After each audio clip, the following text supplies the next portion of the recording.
A pacifist bail enforcer is hunted by his former squad mates in a deadly game that doesn't make any sense. We watch The Condemned 2 as we kick off this year's WrestleMania, today on Nothing Movies.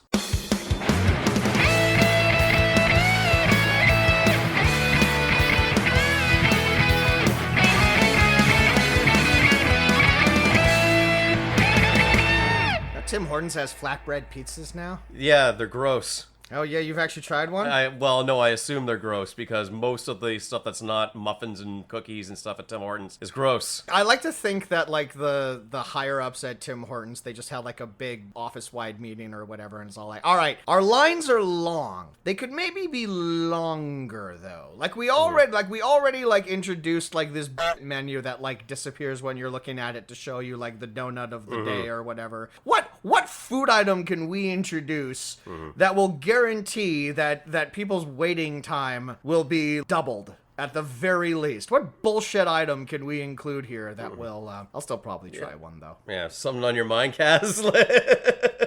No, I'm just enjoying this coffee from a place that I don't remember. They're chasing after the McDonald's trend of having like a variety menu now, instead of just exclusively hamburgers. Except McDonald's introduced pizza back in like 1993 and never looked back. Yeah. It lasted for 1 year exactly until they realized this was a terrible idea. Well, welcome back, however you wish to self-identify, to Nothing Movies presents WrestleMania!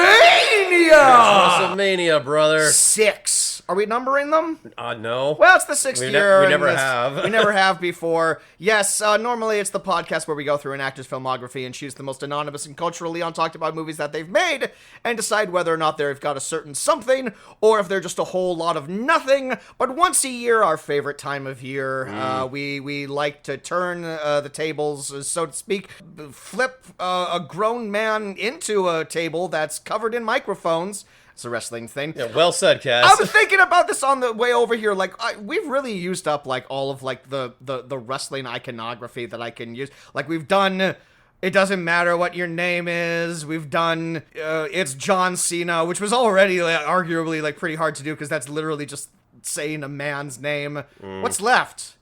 Ric Flair, he goes, woo! Yeah. Have I done that? I don't know. Maybe. I'm not keeping track of this sort of shit. I'm Cass Lescard. Woo! Yeah, and I'm the cream of the crop, Jameson Rafter. That's a Macho Man Randy Savage reference. There we go.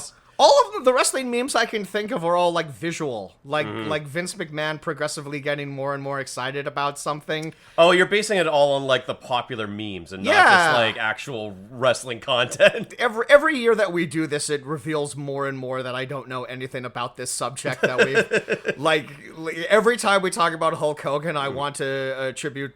We know he does do brother. It's Macho Man who doesn't do brother. I don't know. We've litigated all of this before. Yes, we have. But anyway, it's the time of year where we put the focus on movies starring wrestlers. And there are some wrestlers out there that you can charitably call actors. And we've covered them. The Rock, John Cena, Dave Bautista, Rowdy Roddy. Yeah. Hall of Fame inductee. Absolutely. Our Hall of Fame. Hall of Fame. The only one that matters. Yeah. He's also in the WWE Yes, Hall of Fame. Very good, Cass. There we go. He is. I would imagine so. But this year, with the three wrestlers who are the stars of the movies that we have bookmarked for this go around, no, they're pretty definitively wrestlers first. Oh yes, actors third, and then whatever they do in their personal lives second. Yeah, family man or something. Yeah, exactly. I assume. So when we started WrestleMania back in the first year of this podcast, entirely based on the punniness of the title, and it really is truly the sweatiest of all the miniseries names that we've had, because largely it's just, as I say every year, it's just the name of the thing, but we're putting the emphasis on a different syllable. Yes. And usually like a month removed from when WrestleMania actually happens, but well, that feels more like their fault than our fault, really. It was right there. It was right there. Why were we the ones to come up with it? Exactly. We can't come up with all the good ideas. But when we started, we gave ourselves a pretty hard and fast rule that we stuck to because we wanted to challenge ourselves with the programming, and that rule was no films produced by WWE Studios. Yeah, it seemed like such a gimme It Yeah. seemed like the obvious thing when there's many, as we found out, situations and examples of wrestlers going outside the company to do these features. And then I think it was last year, or no, it was the year that we did Legendary. Yes, that's the only one that we have done so far. It's the one time we've broken the rule. Yeah, and like just for shits and giggles, we were watching like the coming attractions that they had on it, and we were shocked. At the diversity, Yes. and the wealth of genres Yeah. that studio actually has, And the wealth of famous people that would just crop up in these that have nothing to do with wrestling, but they managed to bag like an actual legit actor. Yep. Academy Award nominees. Yeah. Yeah, so this year, not only are we doing all 3 films that will be produced and released by WWE Studios, but Truly a cultural dead end. You know, like if we're gonna put the highlight on movies that have like no cultural impact, you really can't go wrong with movies made by WWE Studios. no cultural impact outside of the viewership that currently subscribes to the WWE network. That's true. In which case, it is high cinema that they have all watched multiple times. And speaking of cinema, the WWE Studios have attempted over the years that they have been in production a handful of franchises, and some have been more successful than others. But it does feel like there are 3 central franchises that they've really yes. tried to get off the ground. And so this year, not only is it all WWE Studios films, it's all sequels. Yeah, so- miniseries. Well, yeah, we could comfortably have like an asterisk of WWE Studios, just the sequels. Just the sequels month. And I actually am allowed to use the word month for the first time. I just realized, because we are going to attempt to get this out in May, because that is what we attempt to do It would make every year. It makes no sense to have a WrestleMania episode out in June. No, absolutely not. So We're not idiots. So the 3 franchises that WWE has attempted to The moneymakers. the money makers, and there's like a few exceptions. Maybe we can go through this, because I know that you've written down some notes on the history of the studio itself, which I'm sure we'll get into here. But the 3 franchises that they have attempted to make things out of are 2 movies that originally starred Mr. John Cena. Those films are 12 Rounds, which have 2 sequels. The Marine, which has a lot of sequels. 5 sequels.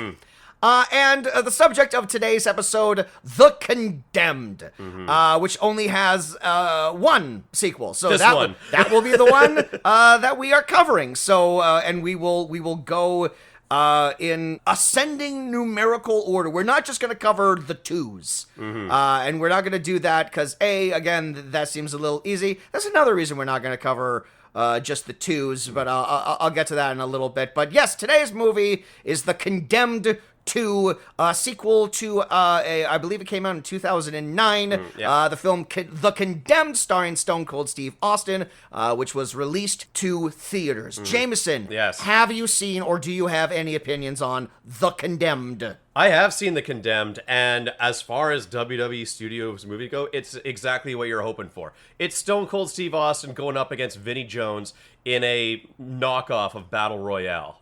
Yes. For those who don't know, The Condemned is a film about 10 inmates who are kidnapped from their respective prisons, and they are dropped on a desert island, and they are forced to kill each other, and their exploits are filmed for a viewing pay-per-view audience, I believe. And it's you know, like Jameson said, it's sort of like a take on Battle Royale, while also kind of being a commentary on society's obsession for reality television, which was much more of an obnoxious deal back in the late 2000s. Shall we say? I remember being weirdly excited for The Condemned when it came out, because I was working at a movie theater at the time when it came out, so I remember when the posters came in for it. Right. And every once in a while, you know, if we had like 3 posters or whatever, I would ask my boss, and it's all like, hey, can I? Yeah, we got some spares. Can May I I? skim a little off the top? And yeah, and the Condemned adorned the walls of my room for a short period of time. Just like a wallpaper of these posters. A very short period of time, the length of time it took me to watch the movie, The Condemned, and then that thing came right down. Oh, not a fan. No, I weirdly conflated The Condemned because it came out at a very specific time in my movie-going life. It came out right on the heels of the combined Robert Rodriguez, Quentin Tarantino film Grindhouse.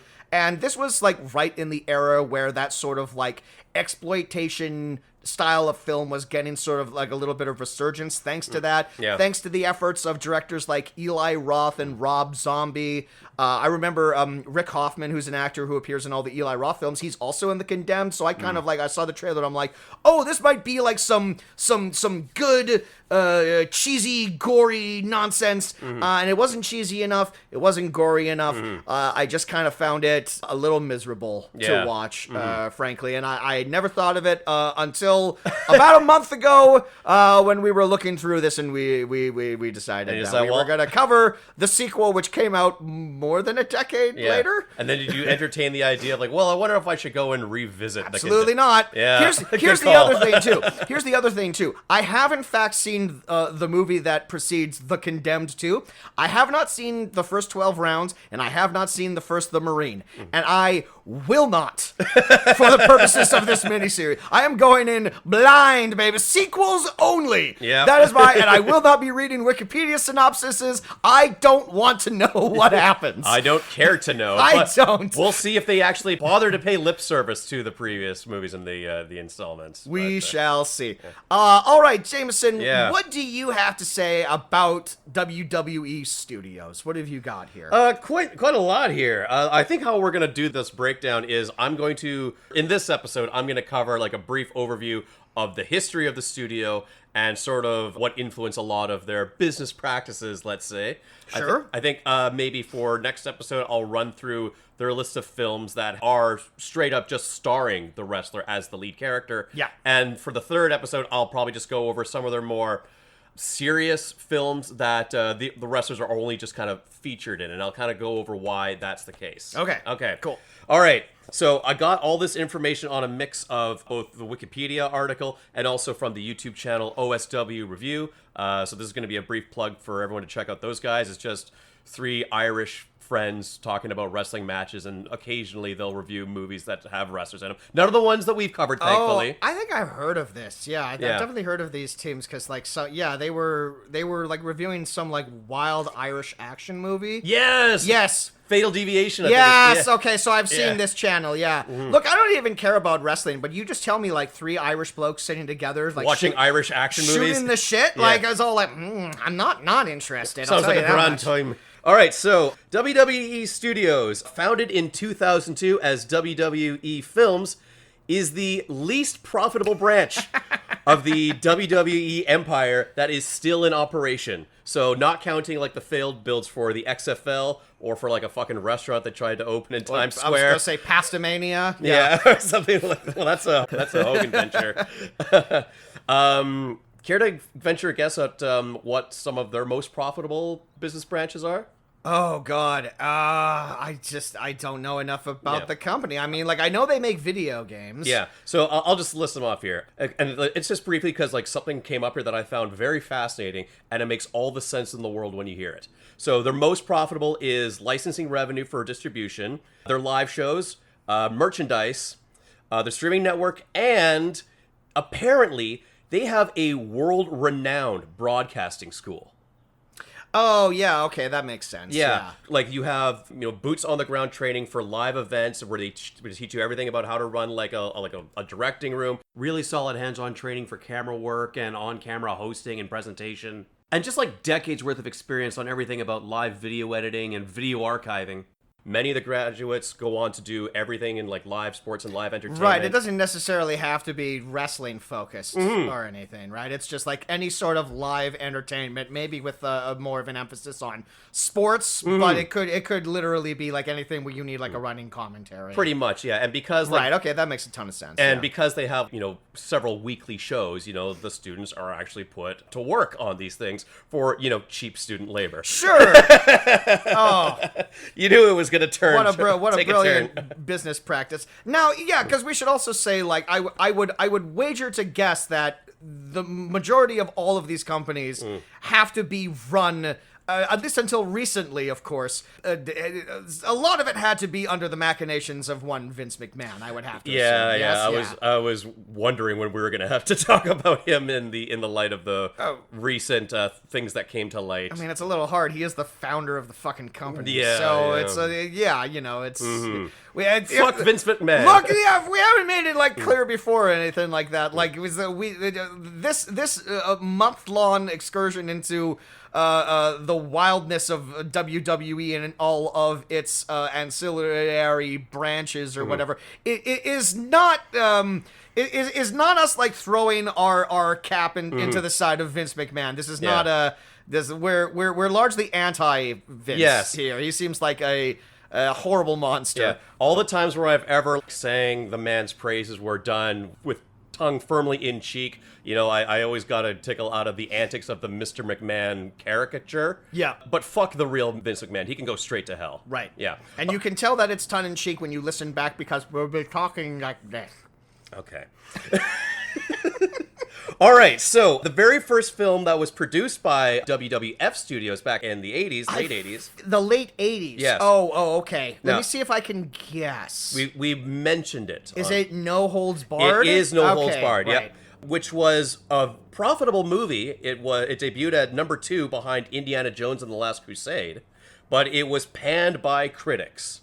And it was decided to halt film productions altogether because, the only thing that Vince really cared more about the bottom line was his company not seen as a joke. Right. Yeah. Just like Nintendo in the first Super Mario Brothers movie. Exactly. They did the one, no one liked it, and then they were all like, movies do not exist. Yeah.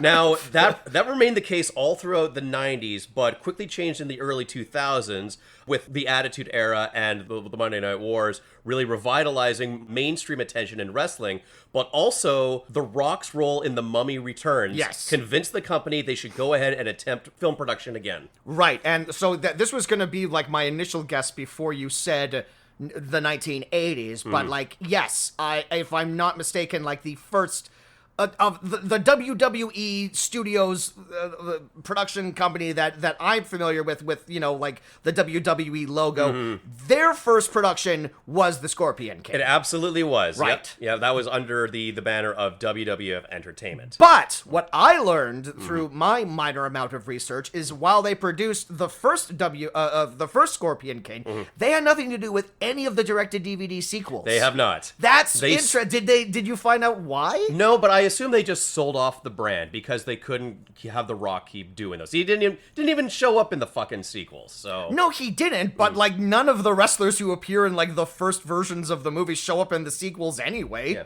It does seem like they absolutely should have held on to that, I suppose. It could have been one of their longest running franchises. It could have been the flagship franchise. Because initially, look, the only reason we're doing the Condemned 2 is because when I first had this idea to just do the sequels of this, I assumed we would be covering one of the Scorpion King sequels, and then I found out, oops, no, only the first one was produced by them. So Exactly. that's off the table there. That doesn't count. All right, so I'm going to go into, briefly on how they do, how they go around their business decisions. As I mentioned, they make jack shit on these movies. Because for the most part, these films are pretty forgettable. And, if wrestling fans want to watch some hokey storytelling and bad acting, they'll watch wrestling, And yet they've made so many. They make so many of these, and I'll explain why. All right. Here. All right. So while they don't make a shit ton of money, they only lose a fraction of what the film loses, as there are usually other investors to shoulder the burden. But as of 2015, which is like sort of the last time that I filed a record for this, as of 2015, they are $33 million in the red. And even though they are considered a laughingstock as a studio, the company refuses to throw in the towel as the film and TV division allows them to present themselves as an entertainment company and not as a wrestling company. Which, when I read that, I was like, I'm doing the jerk-off motion. Yeah, well, it must go back to, like, Vince's delusions of grandeur and trying to make, like, the company into something bigger than it is. I wonder what, like, the aversion to being seen as, like, a wrestling company is, because, like, truly, like, the people who are, like, the hardcore fans are in it because they love wrestling. Yeah, and I imagine they don't care what other people think of it. Right. Yeah, they love it for what it is. If I had to venture a guess, I'm sure there's some tax loophole they're taking advantage of by calling themselves an entertainment company and not like a live sporting company or touring company. Yeah. Maybe it grants them more merchandising opportunities or allows them to skirt some regulations in a way that like another designation thing wouldn't. It has to come down to taxes, ultimately. Like, I'm sure, like, the film production... I'm sure, like, the majority of the films that get released straight to DVD are just, like, they're immediately put into a bin marked tax write-offs. Yeah, like, they don't even get, like, premieres or anything like that. They just immediately... they go in the bin! They do, but it's not at, like, Man's Chinese Theater. It's Sure. Chinese Man's Theater. That's a Simpsons joke from some episode I don't remember. Yeah, we got our one per episode. Yeah, out. we did. We never stopped at one. No, we don't. All right. We will. So in 2011, the decision was made in the hopes of limiting their losses by having wrestlers in supporting roles and releasing films with a limited theatrical run or straight to DVD. Case in point, the film Knucklehead starring The Big Show was only ever shown in 6 theaters. I mean, that's an interesting strategy to try and make more money. And it brought in less than $1,000. Wow. And if you've seen the trailer on it, that sounds a little too high, if you ask me.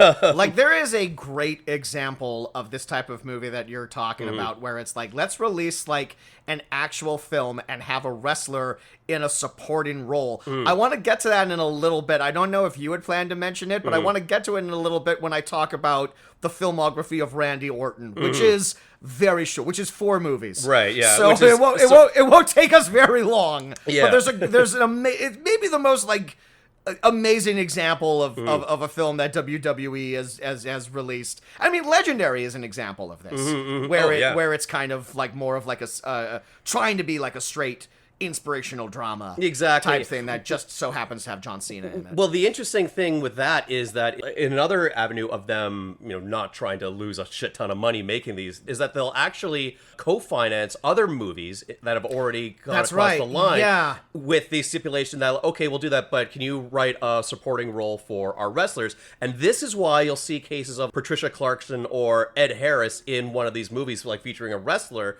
That was prearranged before WWE got involved. They did not go out and seek them. They already had like those A-listers attached to some indie drama or whatever, and then along comes WWE Studios to say, well, to help you over the finish line, it's John Cena! Yeah, because I'm just like, I meant to look this up, but yeah, I'm just kind of like going through here. Like, yeah, they are like a production company on some very random films. Sometimes they don't even have any wrestlers in them. In particular, WWE produced the very excellent 2014 horror film Oculus. Yeah. About the evil mirror, which sounds goofy, but honestly is actually a really good movie. Yeah. And then like a couple of other ones that like made it to cinemas, but do not have anything to do with wrestling. Or in the case of something like The Call, there is a wrestler in like a supporting role that maybe has one line. Yeah. Or Dead Man Down that has a wrestler as one of the other cops who doesn't have a fucking line in it. Or there'll be the second or third lead in something like Jingle All the Way 2. Oh, boy. Only the highest quality. Yeah. And, then there'll be some cases where they'll be partnering up with other companies like Hanna-Barbera and Warner Brothers to make straight to DVD. We've discussed that on a previous episode. Yeah. The interesting partnership between WWE and Hanna-Barbera, where George Jetson is fighting the Big Show in the future. Somehow they've done, like, I've lost count of the number of times Scooby-Doo has done the people's elbow on someone like theirs. And the most infamous example of it, of course, Surf's Up to Wave Mania. Yeah. So the interesting thing about all of that I found out is that all came out sort of in the waning days of the Attitude Era. and also when Vince's wife, Linda, had political aspirations. So in an effort to clean up their image, they started doing a lot more family-friendly shit like this. I know. Yeah. They got to clean up their image. Yeah, exactly. This is their way that they're going to do it. The company is the problem. Yeah, not being, better people. Not treating their employees with, like, respect and empathy. Yeah. Yeah. And the last thing that I'm going to mention here is that a lot of these wrestlers who, really have no aspirations to be actors, usually they'll get into these movies because they might be at the end of their contract, and whether they might get extended or not, usually during contract negotiations, the company has no problem offering them starring roles in a straight-to-DVD or streaming film and having them, like, share a cut of the profits of doing it. Sure. So that... It's a way of keeping them around, keeping them in the family, keeping them in the business until they decide to just climb up into the ring again, long past the point when they probably should, and they get a life-altering injury. Exactly, yeah. Yes. Every year we talk about this company, and every year I'm reminded of how kind of depressing the whole thing is. It really is. But we're here to make wacky haha jokes about it, I so know. somehow we always manage. I mean, they're all just a bunch of carnies at the end of the day, right? And they'll be like... One thing that I remember my friend telling me once is that you can always tell, like, when someone is genuinely hurt in a WWE. Like, there'll be cases where, like, oh, they fell badly and they're getting wheeled out on a stretcher. And then, like, normally that means that they're taking a hiatus to go shoot a movie because they're on film. They're on a film set, like, 2 weeks the very next day. That's kayfabe, baby. And then if it's legit, there'll be, like, actual hospital reports and maybe them recording a message from the hospital bed saying, like, hey, everyone, just let you know I'm okay and rock on. I'll be back. I'll be ready for SummerSlam. Yeah. Morphine. Yeah. So that's a breakdown on how the company is around, how they all above board, how they keep the lights on. Barely. Yeah, really. Not through this. Yeah. Yeah. And I guess the last thing that they do as a studio is now they're just partnering with A&E and making a bunch of biographies on wrestlers. Well, yeah, because they've been around long enough now that they have a wealth of material. But like, but you say that it's like that just feels like that feels like an exercise in telling on yourself. Because if you keep producing documentaries about wrestlers, it's going to be either they're omitting certain information. Oh, certainly WWE Studios is going to be omitting all the bad shit because on the biography. Because Vince has been ousted to a certain degree, but he's still around. Yeah. Like, he can't, his tendrils are, like, so dug in that they can't, like, fully get rid of him. I forget, like, what, like, the situation around that is. Like, he's not the chairman anymore, but, like, he still has, like, some degree of power. He had too much power. Yes. After a merger, he got put in charge of the whole shebang as he was already ousted by the company. But then he came roaring back to sign a deal where he was put back on top. And then there was no way they could keep him around after all this new shit came to light. Yeah. If anyone wants to learn more about all this shit, or just, like, awful behavior that Vince doesn't want you to know, just check out All the Dark Side of the Ring. That's the wrestling behind the scenes biography that doesn't pull its punches, unlike a wrestler. That's a fun show. I spent a couple of weekends getting into that. Yeah, I highly recommend that too. All right. So Randy Orton is a name that I did not know a couple of weeks ago. And just like combing through his Wikipedia, I didn't really find anything. He seems like a guy. He's been around. He's been wrestling a damn long time. He came out in like the year 2000. He's still wrestling to this day. What would you say is his most like significant wrestling achievement? Like, what's like the RKO? Okay, yeah. I don't know what that is. That's the real knockout. It's a move where he takes a flying leap at someone, and as he's passing by their body, he grabs the back of their neck and then slams them face first into the mat.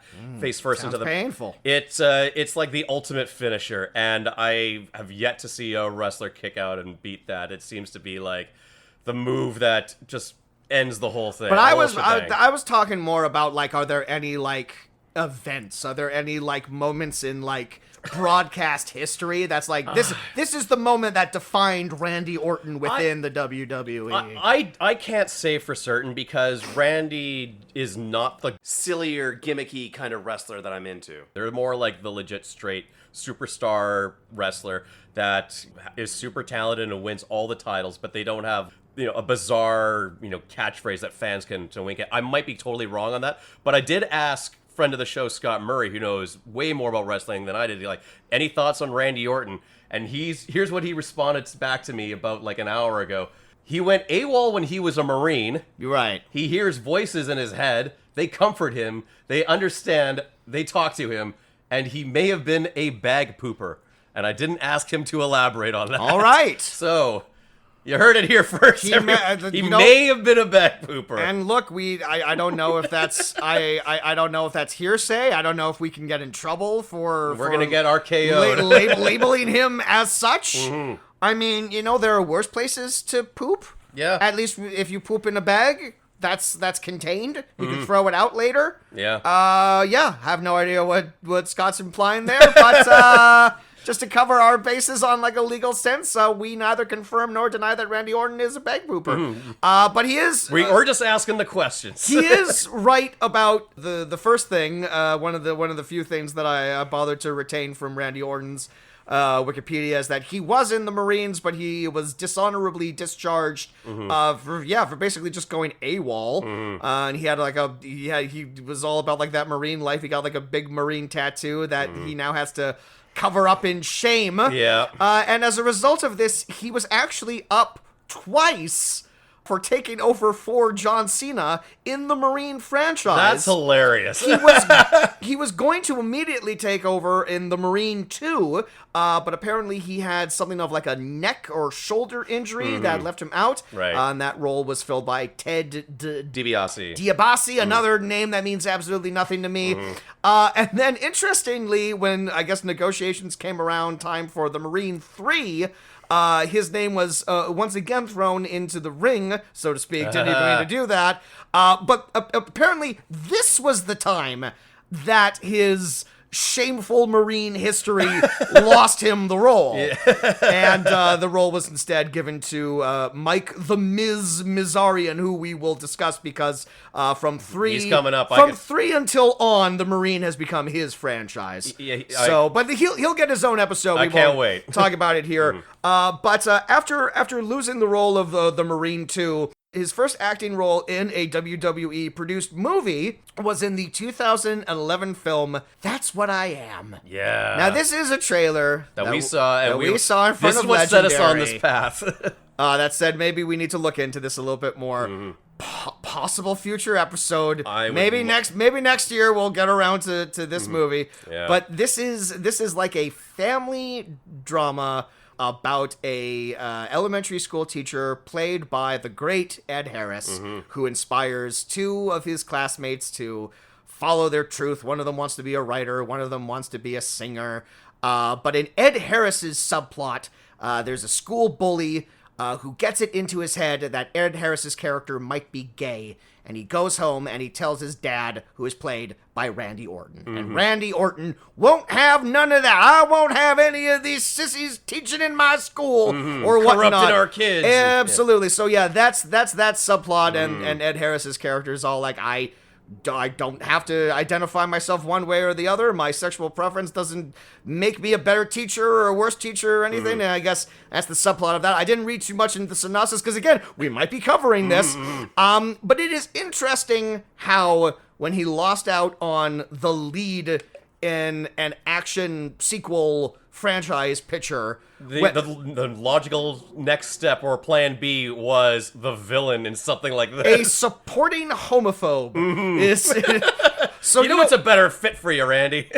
So you know what? I don't know what the story behind that is, but like an interesting career decision. Maybe Randy Orton was all like, maybe this is my way in. This is my, this is how I get involved in this. Maybe that neck injury was more serious than we thought. Sounds like it's not like a really action and heavy role. He wanted to stretch himself on his first role. But then he was immediately back into signing on to sequels that were from franchises that weren't his. He not only is he the star of The Condemned 2, he's also the star of 12 Rounds 2, Reloaded. Okay. So he's got both of those.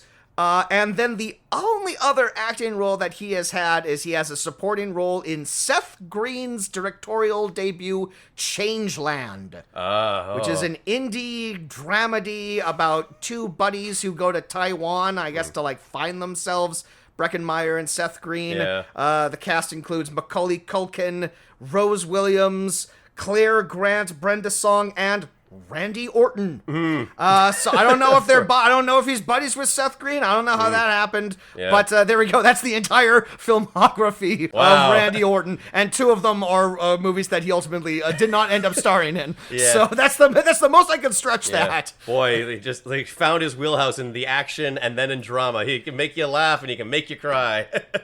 And he can fire a gun. He'll dazzle you. And he'll punch a man in the face. But we already knew that. Yeah. So why don't we stop beating around the bush and let's discuss The Condemned 2. We'll take a short break, and when we get back, we'll talk about all of these convicts that have been brought together onto an island, and they're all fighting for. Oh wait, what's that? Oh, that's not the plot of the movie. Oh, okay, well, never mind then. Why is this a sequel? I bet you can't wait to hear about this movie, folks. Oh boy.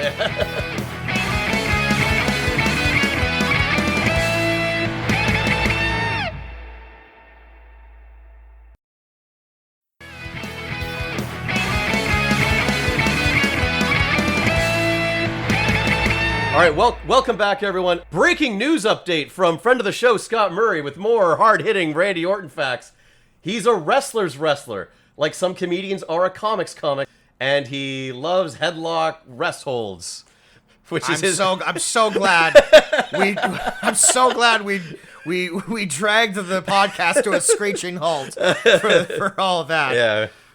Since he's clearly active right now, ask him to elaborate on the poop bag a little Okay, bit more. we'll come back. Because if maybe we'll end the episode with with whatever he shares. But yes. Anyway, The Condemned 2. Did you tell him we're recording currently? Now. We're recording currently. The Condemned 2. It was directed by A guy who just bought a drone. clearly someone who's like really into it. Yeah. He's really good. No, it was directed by Roel Rene. I believe that's how you say his name. A Dutch filmmaker. Now, many episodes ago, when we covered the film Beethoven's Big Break, we talked briefly about like this industry of straight to DVD / streaming sequels to movies that really don't need sequels. Sometimes coming out 2 decades after the fact, just trying to make like a quick buck on mild name recognition. Right, but like we're familiar with this. Yeah, someone like that. Roel Rene is basically like the Stanley Kubrick of this genre. Okay. He's done so many of them, Okay. including, and this is the other reason why we're not simply just doing the immediate sequels to all of these franchises, because if we did, it would be the Roel Rene miniseries. Not only has he directed 12 Rounds 2 Reloaded, he also directed The Marine 2. So he's well into the WWE studios. He's a company man. He is indeed, but like it doesn't stop there, because some other movies that he's directed, the aforementioned franchise, he directed The Scorpion King 3: Battle for Redemption, which stars Dave Bautista, Billy Zane, Ron Perlman, Tamura Morrison, people who shouldn't be in these movies. He directed 2 sequels to the Jason Statham action film Death Race. Directed Death Race 2 with Sean Bean, Ving Rhames, and Danny Trejo, and Death Race 3 Inferno with Danny Trejo and Ving Rhames. He also directed Hard Target 2. 23 years after the original John Woo, Jean-Claude Van Damme movie, he did a straight-to-DVD sequel with Scott Adkins and had absolutely nothing to do with the first movie. He directed The Man with the Iron Fists 2, the RZA-directed movie, and then probably the most confusingly titled of all of his unnecessary sequels, SEAL Team 8 Behind Enemy Lines, which is actually the 4th film in the Behind Enemy Lines franchise. Yes. And then, he splits his time between doing those movies and then just Dutch films. Yeah. Films in his mother Holland. But that's who directed this bullshit. And he, spoiler alert, didn't do a very good job. No. I might be revealing my hand, but Kaz no like this movie. Well, funny funny thing about a lot of that going around.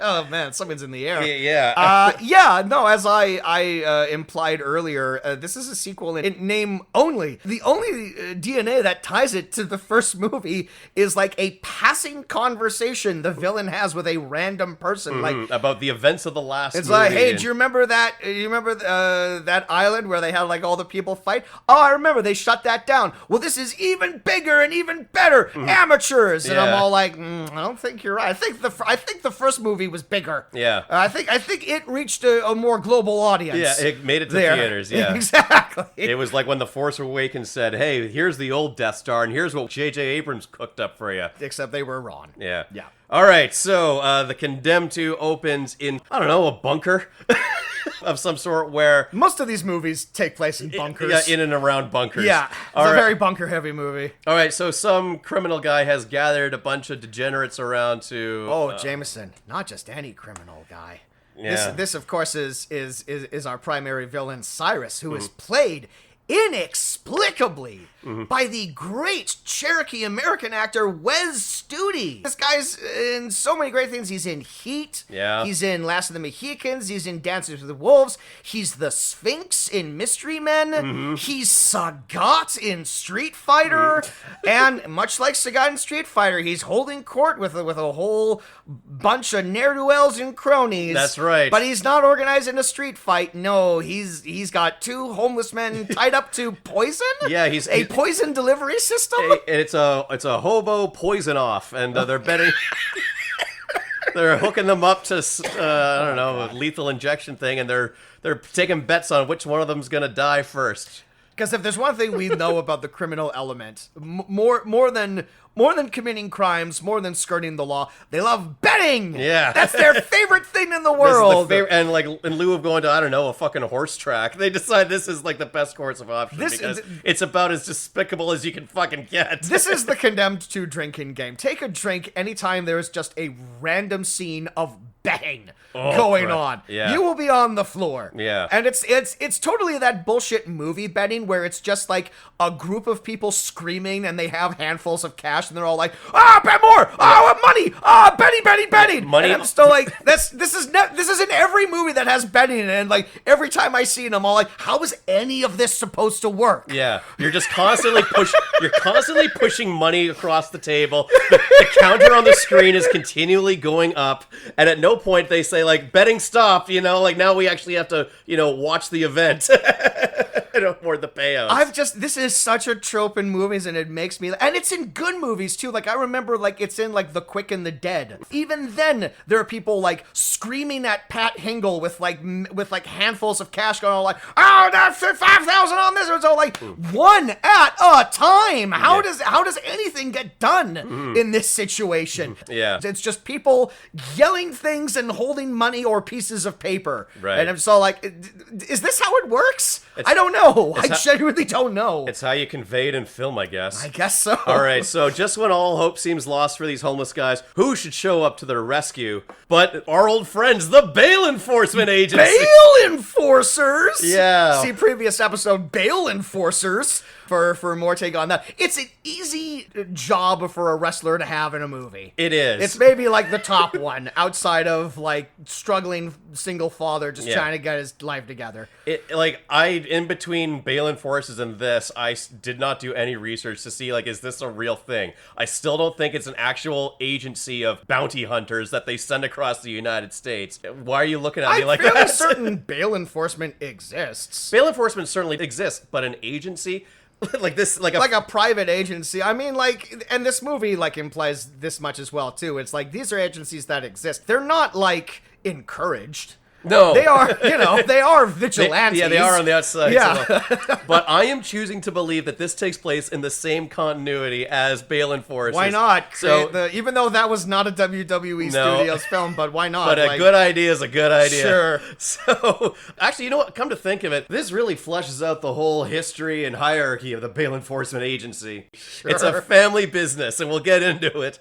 But this team of 6 people is headlined by Randy Orton, Orton, who plays Will Turner. He's the team leader of a bunch of other guys named Harrigan, Lang, Cooper, Michaels, and Travis. Who all get introductory things and little baseball cards with their stats and their specialties. They all say stuff. It's all like, hey, I have their names written down, but I don't remember it right now. It's all like, Hargraves, make sure you use your sniper. It's like Hargraves, sniper, specialty. What? Who's the demolitions guy? The Cooper. Cooper.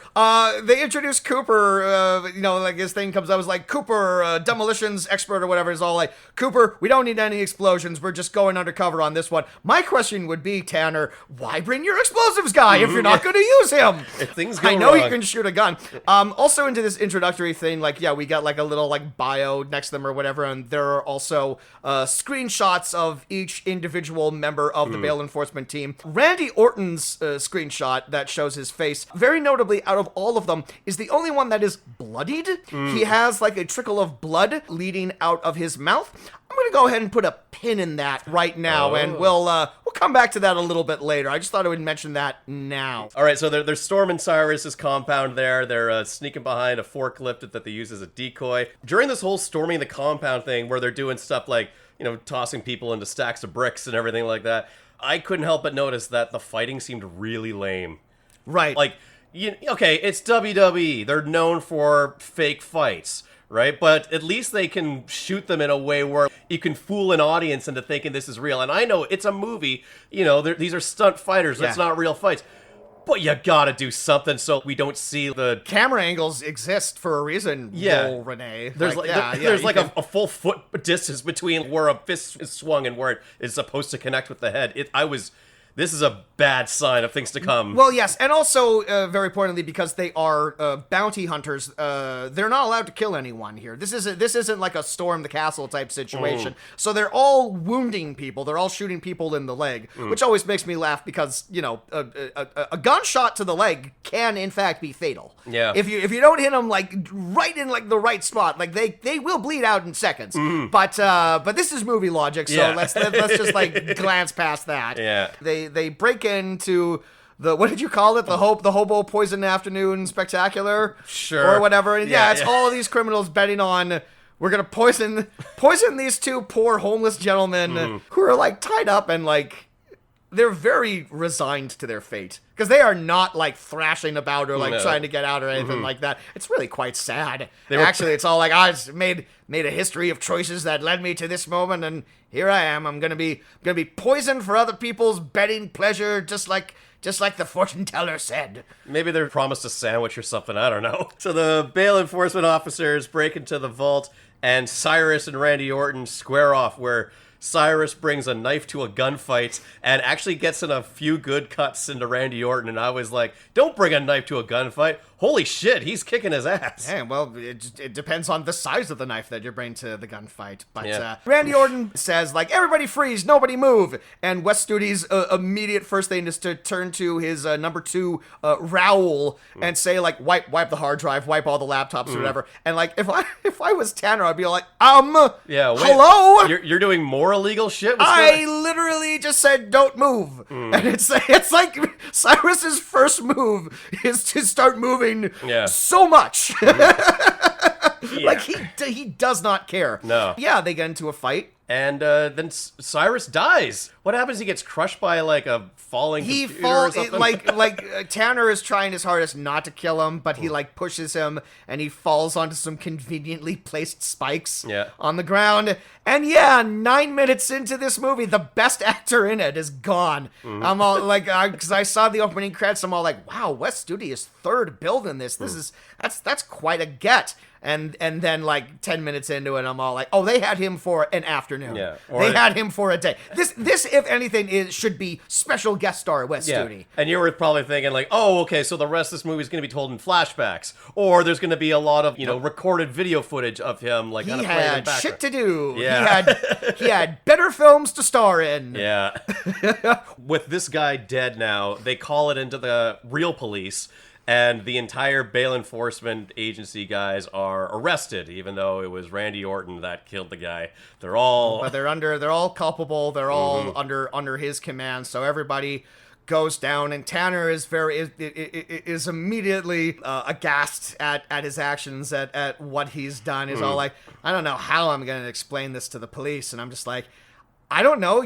Could you try? It was an accident. He came at me with a knife. Like, it's like, look, they're not supposed to be there. Right. Again, they are vigilantes. But like, I don't know. It seems like a fairly easy way. Like, they have like blood spatter analysis or the CSI people or whatever. It feels like you could get cleared as like an obvious accident. Not to mention there's multiple witnesses. But no, we have a movie to do. So it's involuntary manslaughter for you. He gets off with like a suspension of his bail enforcement job and put on probation for 5 years. Okay, two things. One, since you've invoked this, there were two moments that happened in this movie that literally made me stop, rewind, and take a screenshot because I couldn't quite believe what I was seeing.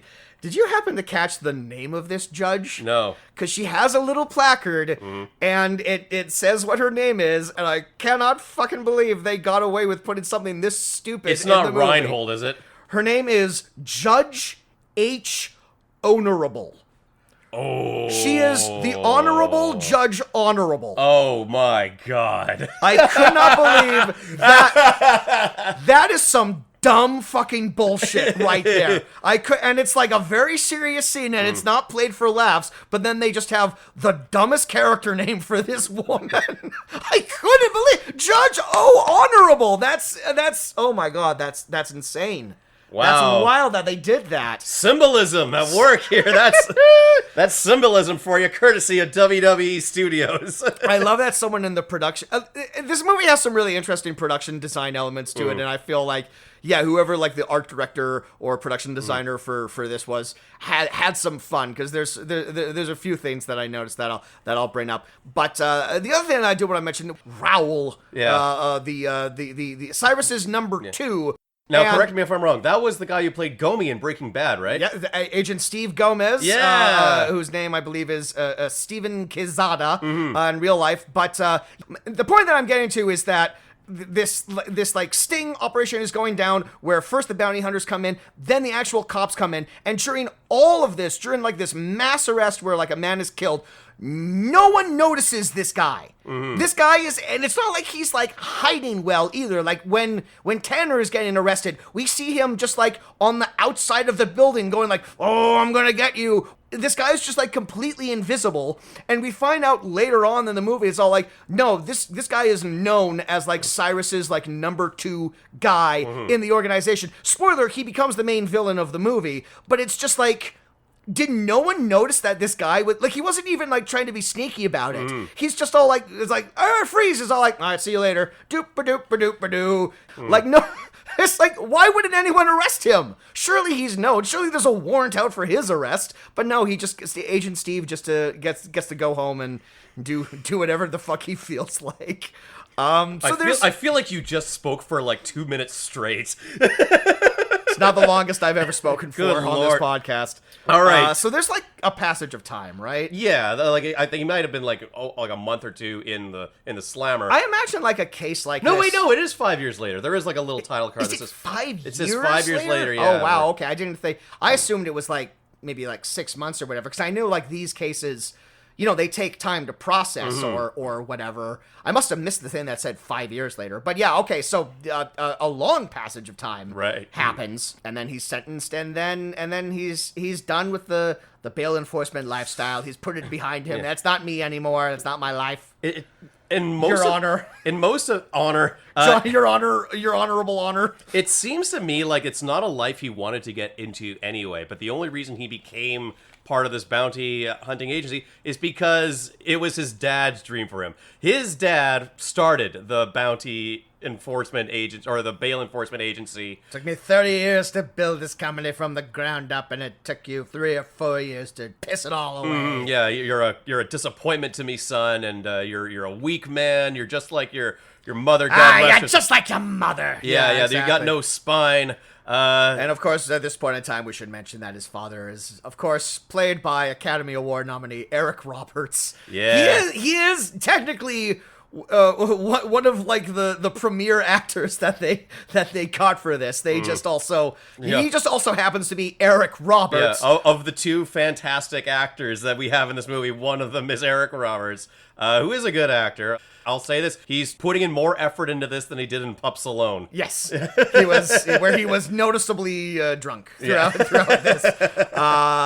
So Tanner goes back to his father's sprawling farm estate where he's working on like an army Humvee. Yeah, or something. like a tank vehicle, basically, or whatever. Interesting bit of IMDb trivia. When Randy Orton walks in, he says, "Can you pass me the 3/16th wrench?" Stone Cold Steve Austin also wrestled under the name Austin 316. I don't know if you caught that, Jay. That's a little Easter egg. Yeah. That's some bullshit, right? I don't know if that's what they intended to do or not, but that's someone submitted that, and like 12 people found this interesting. Well, yeah. Hand me a 316. Again, anyone can write some IMDb trivia. You really can. Yeah, absolutely. Yeah, there's no rules against it. Eric Roberts has like this sprawling farm or whatever. It doesn't seem to have a dining room because they eat dinner outside underneath the stars. And it looks nice. It's like it's country life. You know? It's country life, exactly. I would have dragged a table out because they're just holding their plates in their laps. But I don't know. Anyway, and there's I was gonna say there's like a nice bonding moment. There's not a bonding moment. He's still chewing him out. Eric Roberts is an asshole to Randy it's Orton. this type of like tough love men's relationships that exist in these type of action movies where whatever. It's more of that like Expendables bullshit or whatever. Yeah. It's all like, I care about you, but also, emotions are for lesser men. Yeah, for or- lesser men. Yeah, exactly, or whatever. So it's like, he's like berating his son in the earlier scene for losing the company that he spent years working on, and then in the very next scene, I'm all like, oh, he seems to have gotten over that fairly quickly. Yeah, really. But it's like, no, he's just being passive aggressive about it the entire time. But So Randy Orton the next day goes to a tow truck company run by, I guess, like a friend of his that we only see in this one fucking scene. Who I assumed was going to be our love interest in the movie, but there's no love interest to be had. No time. Yeah, no time for a love interest. Love is for lesser men. Yeah. So he I guess he's a tow truck driver now, which when he goes out on the job, it seems like he's doing it to pick up chicks. Well, the first call that he has is a couple of sexy ladies, and they don't know how to change their own tire or whatever. It's just like this like super quick montage where Randy Orton is helping people out and just trying to establish the fact that now he's a tow truck driver. He wears absolutely no uniform. No, He's just wearing like his regular hoodie. It was business casual day at the tow truck If company. my car broke down and I called for a tow truck and a guy showed up wearing regular clothes, I'd be suspicious. I would assumed he stole the tow truck. Yeah, exactly. That is some Grand Theft Auto shit going on here. So one of the calls that he happens to get is one of his old bail enforcement buddies. Suspiciously. Well, he doesn't know it at the time. No. He just calls out to a thing, and when he gets there, it is... I should mention the characters' names because now it becomes relevant to it. Michael, and they all have like last names. No one has like actual like first. No one has first names in this, but it's Michaels, who was a member of the team. I don't remember what his specialty was. Guns. He shoots guns. Yeah, well, I mean, they all tell you at the front when you're meeting these characters. And then, like, spoiler alert, they're the opponents in the battle royale situation. This is our condemned of the title or whatever, which is why they all got splashy intros. And of course, that you were supposed to memorize. Yeah, and of course, each one of these is informing how they're going to go about trying to execute Randy Orton, because like the demolitions guy uses the explosive. The sniper obviously is going to use his sniper gun. And that's it. And then there's like 5 others who, if they had special skills or whatever, either they don't use them or it never becomes relevant, because everyone other than the sniper and the demolitions guy, they use their shit, but everyone else is just all like, I'm going to get, they don't do anything. Like I think one guy has his specialty as intel or interrogation or something like that. That ain't going to help you. How the fuck are you going to try and do that to Randy Orton? Interrogate him to death? Look, this evil plan doesn't make any fucking sense. This is a movie that contradicts itself every 5 minutes. And we will get into the meat of exactly how it manages to do that. But yes. So Randy Orton like fixes up his car, and then he's like, "Hey, Randy Orton, you want to just grab a beer or something for old time's sakes?" And sure, why not? There's a little cantina over here, Yeah. and it's all like it's probably the only bar in town. You Yeah. don't even need to tell me. Yeah, Just say and- go to the bar. Yeah, and Michaels is looking nervous and everything, and he's like always looking over his shoulder. And that's when we see that there's drones flying around with video cameras recording them. And we quickly find out that he's been tasked with killing Randy Orton, or otherwise his sister will die, or like his wife will die, or something. It's his sister, and this is like the only character in the movie that mentions some sort of extenuating circumstance Yeah. as to like why he now has to like murder like his good friend, Yeah. presumably. I or am whatnot. I am forced to do this. I'm sorry, I don't want to do this, but I have no choice. You think that maybe that information might lead to Randy Orton showing maybe like a little more sympathy towards this character? Nope, that is not the case. Yep. You think that this alarming information that they threatened his sister, maybe that's the thread that we'll follow up with later? Nope. As far as we're concerned, that sister is dead, baby. Yeah. That sister got thrown in a ditch because this movie is not interested in following up on that whatsoever. Yeah. So yeah, Michaels and Tanner have a fight in the bar that it ends the only way it can, with him snapping his neck horribly on a table, and it's just all like there was no other way you could have handled that situation, Tanner. No, that was the only thing Could have knocked we him could out. do. Couldn't have shot him in the leg or something, since that seems We to be what you're all know about. that's your move. We know that's your signature move, is shooting someone in the leg to incapacitate them. And now, now this guy who knows he's not a killer at heart, he's now killed 2 people, and he'll kill a whole lot more by the time this movie is over. Here's my question. So Michaels calls up the tow truck guys, he's looking for Randy Orton. What happens if a different tow truck driver came up? I assume he has a finite amount of time to kill Randy Orton. What if Randy Orton doesn't show up? What's his move then? There's some information revealed a little later on, which when we get to it, it completely takes all the air out of like this evil plan that like Raoul has set up for everything. But yeah, look, none of it makes any sense. Like not a single element of it makes any sense. Yeah. But yeah, so now the cops show up and they take Randy Orton's statement, and they're all like, I see that you were convicted of manslaughter or whatever, but because there were other people in the bar and there were witnesses, the cops let him go this time because they do corroborate his statement that Michaels is the one that attacked first, and he was just defending himself. So the cops are all like, "Cool, you're free to you've taken a life, but you're free to go. Yeah. You can go do whatever you want because this is America."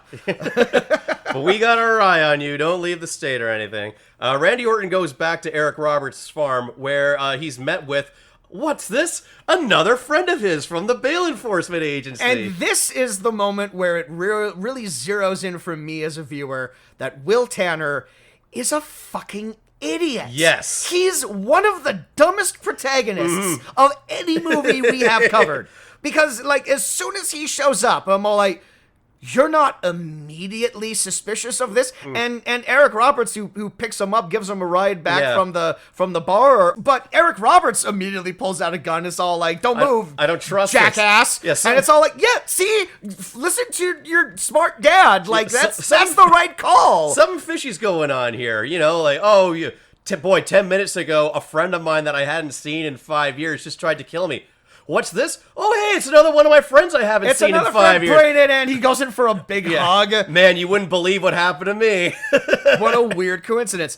Lang, Right, yeah. Lang explains this by showing them that he's now become a private investigator, and he also has a police radio. So this is why he knows that Michael's just tried to kill him, and he came on over because he wanted to see. Yeah. I was like, no, and Randy Orton's all like, see, Dad, there's a perfectly logical explanation for everything. And then Lane says, hey, I can explain what's going on. Why don't you get into my car and come alone? We'll go for a drive. And Randy Orton said, sounds good to me. And Eric Roberts is just left holding his shotgun. He's like, really? Yeah. God, my son is dumb. That boy ain't right. It's a real that boy ain't right situation. Oh my God. Yeah, so so this guy drives Randy Orton out to the middle of fucking nowhere, but he does explain what's going on. Well, to a degree. Yeah. It's- Like lulling him to a false sense of safety. He gives him a map and he says, like, look at this red dot. This is your destination. That's like the most information he gives him and says, like, this is your destination. Yeah. And then Tanner goes, what are you talking about? And then Lane immediately tries to shoot him. My question, why bother giving him the map at all? What with that? It's like you almost know that he's gonna find a way to get away and end up killing you. It gives him a sporting chance, I suppose. Maybe to make this interesting, as people are falling off the board in this, murder manhunt game or whatever, Raul gives them specific instructions that they have to cross off if they want to win the match or whatever the fuck. Like, your side objective is you gotta tell him about the safe zone that he can get to. Your side objective is you gotta kill him in, like, a public place, or, your side objective is you gotta drop the word banana somewhere in your conversation before you kill him. So speaking of Raul, speaking of the board and whatnot, this is where we finally flash and we see the evil people headquarters, where Raul is now taken over Cyrus's operation, and he's made Cyrus's evil betting criminal underground thing, but he's made it even bigger and better with tables and high rollers and high rollers and dealers and. Like things seem to be going very well for Raul. He's made it all digital, whatever. And this was the other thing that I took a screenshot of, as everyone is like, everyone is like placing bets and stuff, and there's like Vegas style betting tables. Oh, there's like a custom betting table. There's a custom betting table, and I'm just all like, I need to get a look at this. So like, some of the categories are like, you can bet on live or die, obviously, but then underneath that there's another row where it's all like gun, and then there's brass knuckles. No one's putting any money on that. No. That's a very unpopular one. Knife, and then I took a shot of this because I legitimately do not know what this fourth one is. The question mark? No, there's literally a question mark next to just a fist that I'm seeing here or whatever. What's this? What's this, Jameson? It looks like a clown. It looks like, you know what it looks like? It looks like Tingle from The Legend of Zelda. Yeah. Where he has like the two balloons. Yeah. So I guess Death by Tingle is one of the options or whatever. Yeah.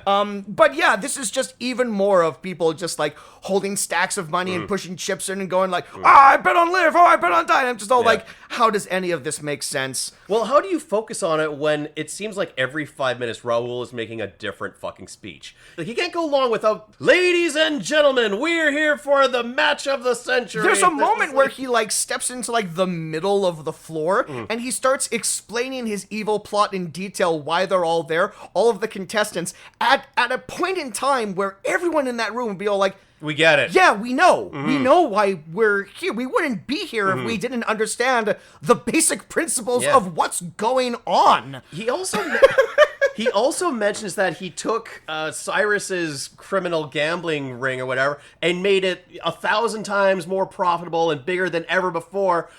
And it seems to me like he has Randy Orton to thank for that.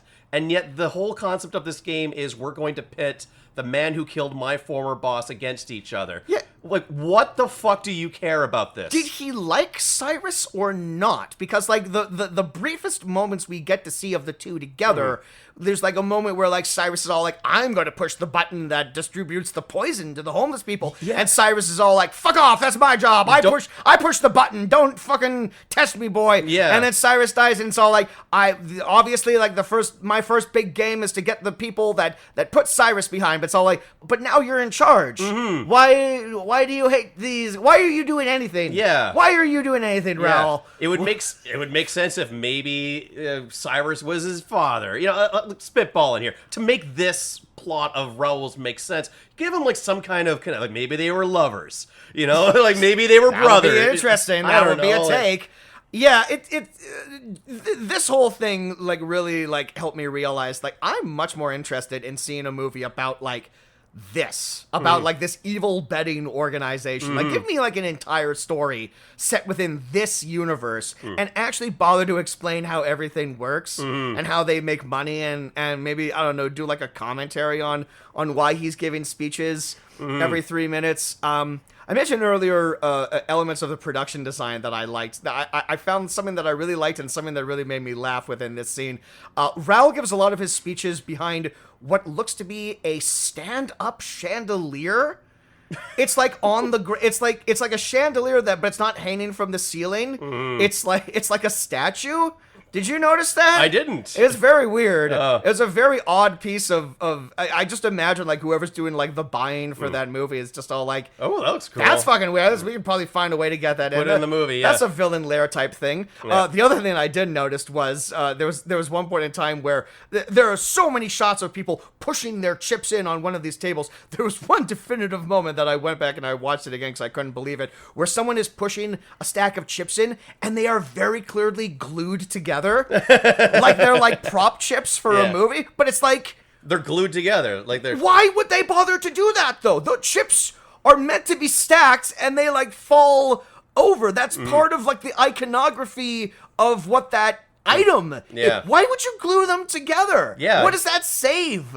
When they're individually stacked, you can reuse them. You've essentially made this prop worthless now. Yeah, you've made it more complicated. And now it reacts the way that thing doesn't react in real life. Yeah, go figure. He'd never be used in a movie again. So back in the desert, I don't know, whatever the fuck his name is, pushes Randy Orton out of a car and then chases him down a ravine or into a canyon or something, loses Randy Orton. But Randy Orton has buried himself in the sand. He's a sneaky boy. That was his his RKO out of nowhere. That was his special skill is hiding.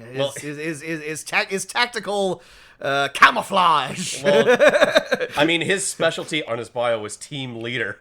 That's So not a specialty. That's a role. That's not Exactly. Yeah. That's why no one likes Leonardo. Yeah. But I mean, that was a perfect opportunity for him to do like an actual RKO. I've always wished that in these kinds of wrestler movies, they would pull out some of their famous moves. Audience would kind of want to see that, I think. They don't want to see, their favorite wrestlers try to act. They want to see their wrestlers do their wrestler shit. Or at least include like a throwaway line where he like punches someone and then someone else is all like, well, that was a real knockout. And then look directly at the camera.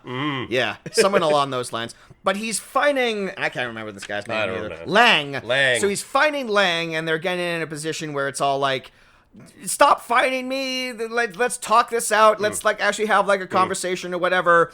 And then a sniper's bullet comes out of nowhere and it takes out Lang. Yeah. Presumably he was trying to shoot Tanner, but he hit Lang anyway, or maybe he was. But this is Travis. Yeah. The sniper. Maybe that's his last name. Maybe it's his first name. I don't know. Who knows? But he's just Travis. Yeah. Like the indie band. That's what he named himself after. Sure. So this is the longest running of the guys that are going after Randy Orton. And much like most movie snipers, he's an amazing shot, except when he's trying to shoot the main character, in which case he can never fucking get him. If this guy's specialty is sniping, he's a horrible fucking sniper. He like nine times out of 10, the people he's trying to shoot, he shoots them. Yeah. It's just, he's really bad at hitting Randy Orton, who is a large man, who is a big target. And there's so many opportunities where after Lang gets shot, Tanner's like looking around and is all like, what's going on? Yeah. A shot from the distance. Wait, it can only mean one thing. It can only mean one thing. It's all like, there was like 45 uninterrupted seconds where Travis could have gotten him. So like, why did he hesitate so long? Yeah. And in movies, I kind of appreciate a drawn out standoff between a sniper, because I think that can be really exciting and compelling when done right. Well, it has to be drawn out, because otherwise your movie's over. Yeah, really. Yeah, exactly. Yeah, you have to find a sniper is a great cinematic language, but you do have to kind of do some somersaults to keep it movie length. Exactly. Yeah. So Randy's making his inching ever closer to where Travis is holed up above a cliff. Randy Orton hides behind a big rock or something, and that's when, I don't know, a sheriff's ranger or whatever, Texas Ranger or whatever the fuck, pulls up, says like, hey, we had reports of gunfire or something out here. And also, there's a dead body on the ground, so clearly something's going on here, and Randy Orton's all like, hey, just in plain English, there is a sniper behind you. And for some reason, this cop is just all like, no, fuck you, I'm arresting you, or whatever. And that's all, I'm fairly certain. Any trained law enforcement officer takes a sniper's warning somewhat seriously, somewhat to heart. But this sheriff does not, and she gets a big hole in her chest. Yeah. So now Travis can add fucking cop killer to and then, like, under his breath, he's all like, that one's on you, Tanner. I'm all like, is it? It feels like it's on you. Feels like it's really on you, sir. And is that after his fight with Lang, Orton has like a few cuts and bruises on his face, including a trail of blood that is going down his mouth, much like the one that was shown in his photo in the team introduction scene earlier. Almost as if they took a photo from later in the movie and made it his photo from the beginning of the movie. Even though that's the dumbest fucking thing that they could have taken any photo of him. They could have taken any photo of him, but for some reason they took a photo from him from later in the movie. Yeah. Where he has the exact same battle damage on his face. Someone forgot to do that. Someone forgot to either take an actual photograph or just grab a picture that was probably readily available. Take any photo. Take a photo of him from his wrestling era. Yeah. Take literally anything. Of him holding the belts or whatever. Exactly. That would have made more sense than clearly him from later on in the movie. I just had to pull that pin out because I couldn't believe that was what they did. There was no one was checking for continuity on this movie. Sort of detouring here just a little bit. I wanted to bring this up earlier in the movie when we're at Eric Roberts' house and we're panning by pictures of like the family. One of the pictures is a framed, what looks like a paper printout of Randy Orton with the largest white frame around it.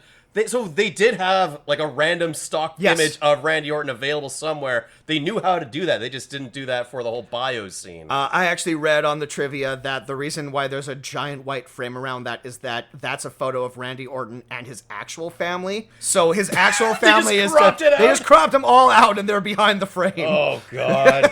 In lieu of like, I don't know, photoshopping Eric Roberts in there. Oh, fuck. Sure, there are ways around that. Yeah, exactly. So another friend of Randy Orton shows up, and once again, he decides to trust this guy. Well, okay. Well, he's like, come with me if you want to live. In this position, this position makes maybe a little more sense than getting into the car at his dad's house, following someone just trying to kill him, because at this particular moment, someone is literally trying to kill him. Travis is shooting at him from the alcove with the sniper rifle, and this other character, Harrigan, pulls up in an all-terrain vehicle, and he says, "Get in." And it's like, well, the lesser of two evils currently at this point. Either this guy, I'll get into the car with this guy and he'll shoot me in the head, or I guess Travis will shoot me here. So Randy Orton's like, what do I have to lose? And he gets into the car with Harrigan, and Travis puts on his cool little driving goggles. And gets in his Mad Max dune buggy and zooms out of It's very Mad Max at this particular moment. I was kind of hoping for a little more of that energy, but there's not enough of it. Well, especially with the sniper rifle strapped to the side of it, and he's got his driving goggles on. And because it's driving around in the desert,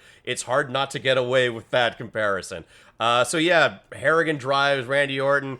It's like we have to hide from this sniper.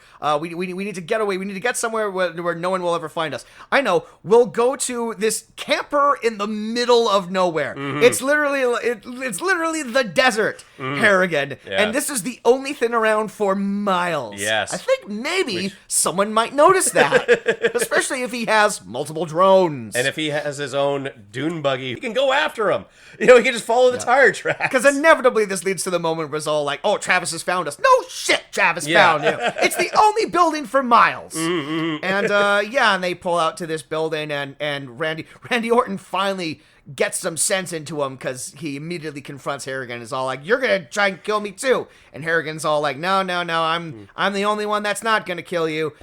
I really liked this dialogue exchange where Tanner is all like, if you make one wrong move, I swear to God, I will snap your neck. Yeah. And then Harrigan goes, can we go inside? I want a glass of water. And he's all like, after you. And he immediately turns his back on him. You are so dumb.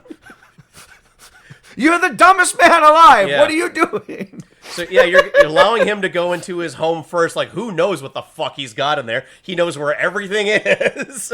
Randy Orton, you're a big fucking idiot. He breaks down that, Raul got to each of us and said, hey, I want you to kill Randy Orton unless he can get to this one spot by 5 o'clock. Yeah, he threatened all of the people on, like, the bail enforcement team. One assumes he threatened each of them with their lives based on the interaction he had with the first guy.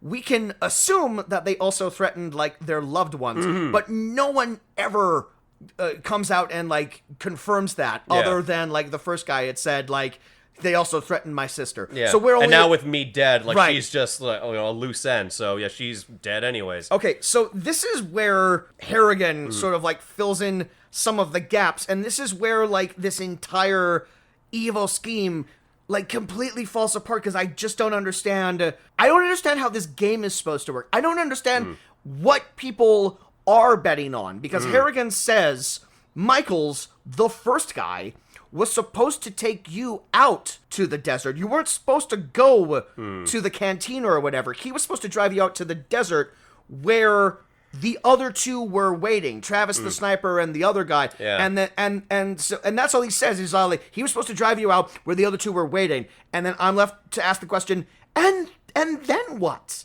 And then, like, all of you kill him together? How does anyone make money off of that? I don't understand these instructions that Raoul gave them. Right. It's like, or was it like, drive Randy Orton out to, like, the middle of nowhere and then, like, abandon him and then, like, have everyone else track him individually? That seems like maybe it's what Like, they like were... an actual manhunt? Yeah, but they never quite got there. Instead, like, they're all attacking him individually, and I just don't understand. If I'm a criminal and I'm putting my money down on this, how do I get a return investment on this? How does this make me money? I don't understand the rules of this game, which appear to be consistently changing every, like, 10 minutes or so. Well, are you asking, like, how the bail enforcer guys, how Randy's former team, they make money off of this? Because I don't think they're getting paid to do this. Right, and if but it's the high rollers that are betting on which one of these guys is going to kill Randy Orton.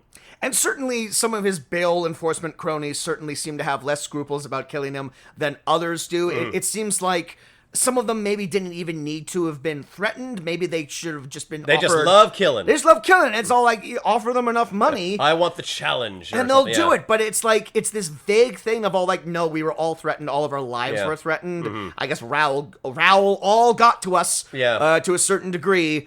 But Harrigan's life looks like it's already fallen apart. You know, he's living in a camper in the middle of nowhere. He clearly doesn't have anyone in his life. He's also, like, the oldest member of the team. So my thought is, like, he was part of Eric Roberts' bounty hunting crew back in the day, and he's sort of the last guy who stuck around. He's like the peppy hair of Star Fox. Well done. Well. You're just like your father, Randy Orton. An excellent reference, yes. Do a barrel roll.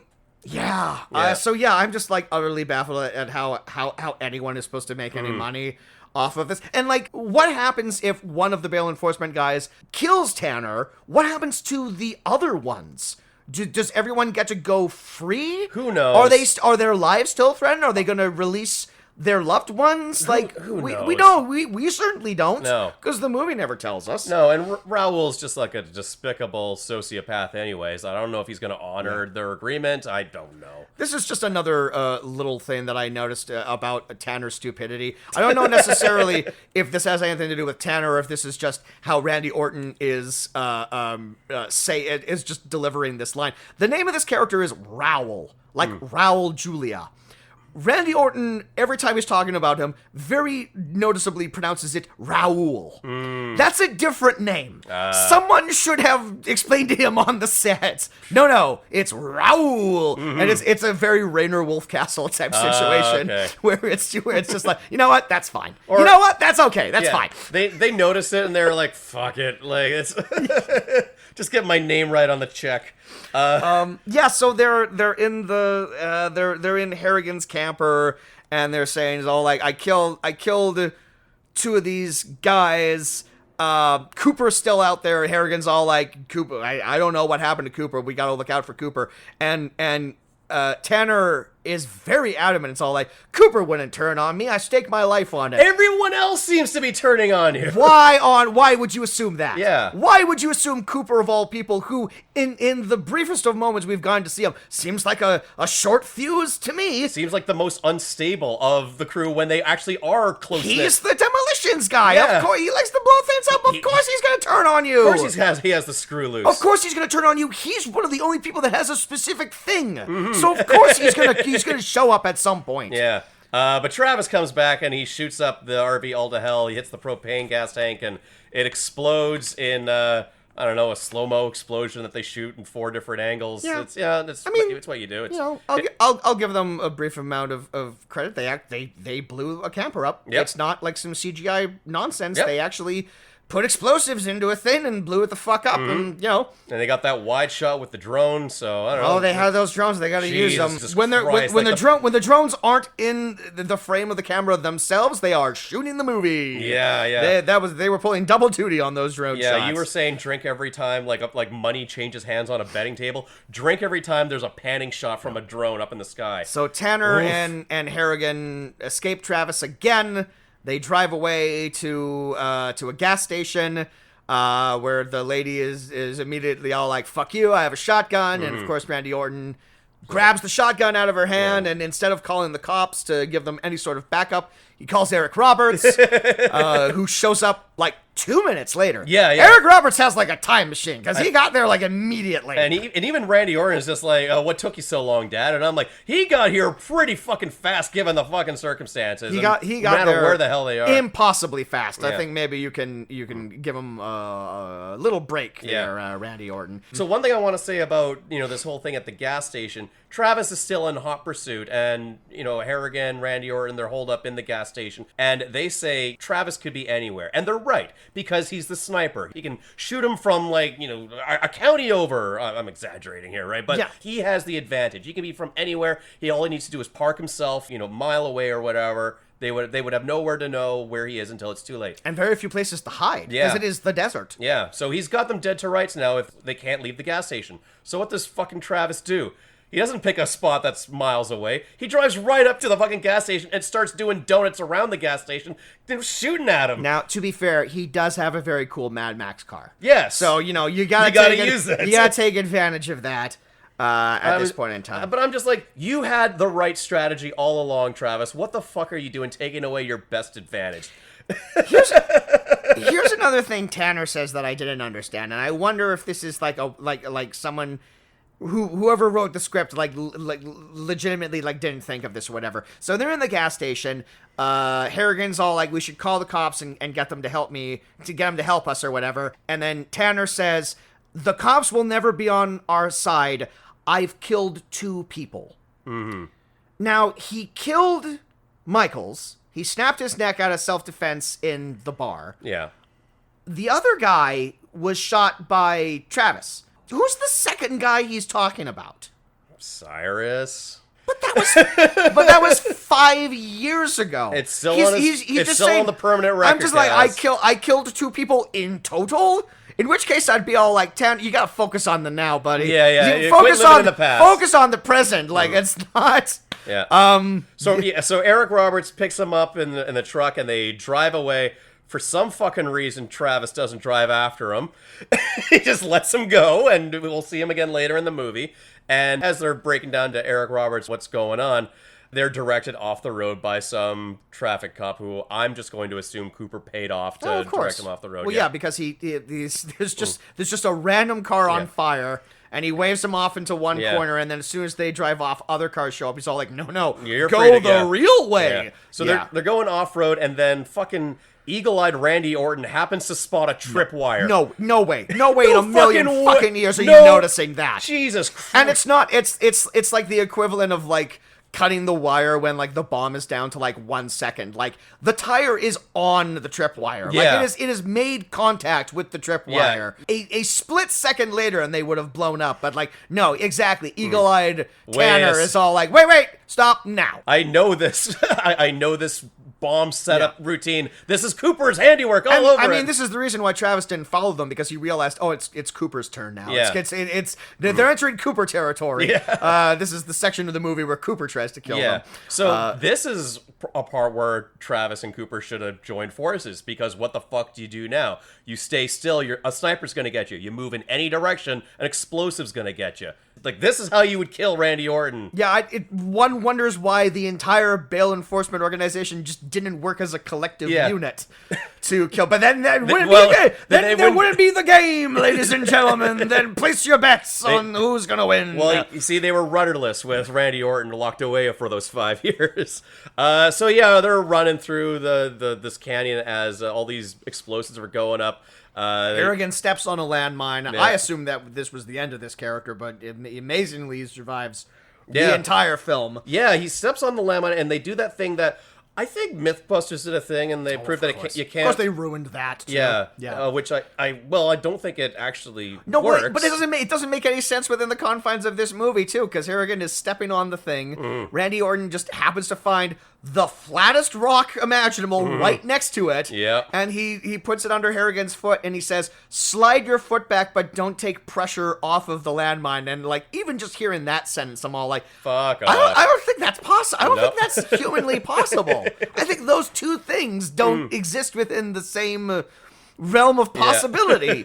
But it works well enough, and he gets them off of that. But then Cooper shows up, and he just starts firing off landmines left, right, and center, and they have to run. They have to run away from the bombs. Yeah. And they come face to face with Cooper at some point. Yeah, they like loop around on him or something, and Cooper's got himself a hand grenade, and he's got that wild, crazy look in his eyes. We also forgot to mention that they're doing this without the help of Eric Roberts. Right, he wants to help out, and you know what? He can, because he's a trained bounty enforcement. It's his fucking company. One might argue he knows more than any other character. He has the years, he has the experience. But no, I don't want to get my dad involved in this, even though I literally called him 5 minutes ago to get him involved in this. Yeah. So when he grabs I'm going with you, son. His semi-automatic rifle, which would have come in very handy in this situation. But no, Tanner punches him in the face. Doesn't even punch him out. Just punches him really hard. Yeah. And as Eric Roberts is going, fuck, the two of them just walk away.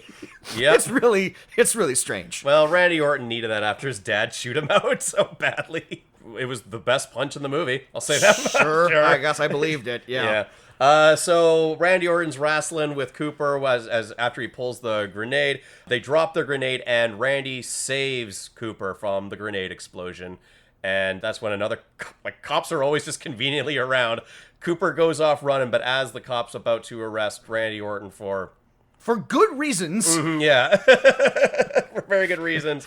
Cooper comes back and saves him from the cop, and I guess now he's on Randy Orton's side. And Cooper's a good guy. He's on the righteous side. It was at this point in time. I mean, like at this point in time in the movie, I had long ago thrown my hands up and been all like, sure, whatever. But like, this was really pushing it. It's just all like, I'm gonna get you.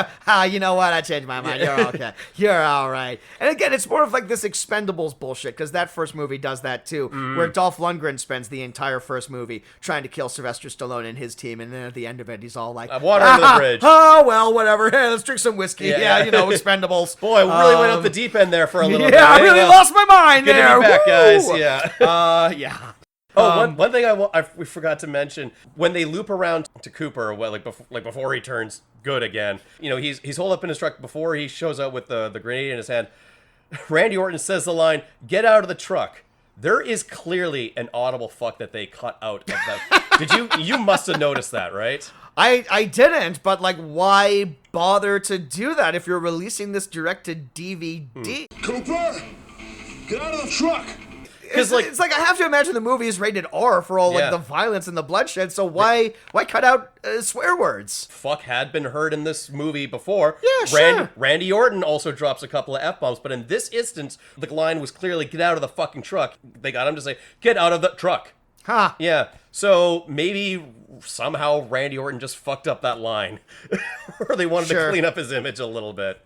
Huh. Yeah. No, I didn't even. Yeah. Maybe he was being really weirdly specific. Get out of that Ford truck. No, I don't know. I don't have an explanation for you. So yeah, at this point in time, Raoul has had enough. We see him getting mad at like some tech guy and like pointing a gun at his face, and he's just all like, "This isn't work." I mean, again, the movie is full of contradictions because whenever Tanner escapes being killed by someone, Raoul seems really angry at that, but then later on he has a line that's all like, "Keep running, Tanner. The longer you stay alive, the more money I get." And I'm like, well, so which is it? Do you want him to die or do you not want him to die? And it's not too long after the fact that we find out the map that Tanner is given with like the red dot that where he has to be by 5 p.m.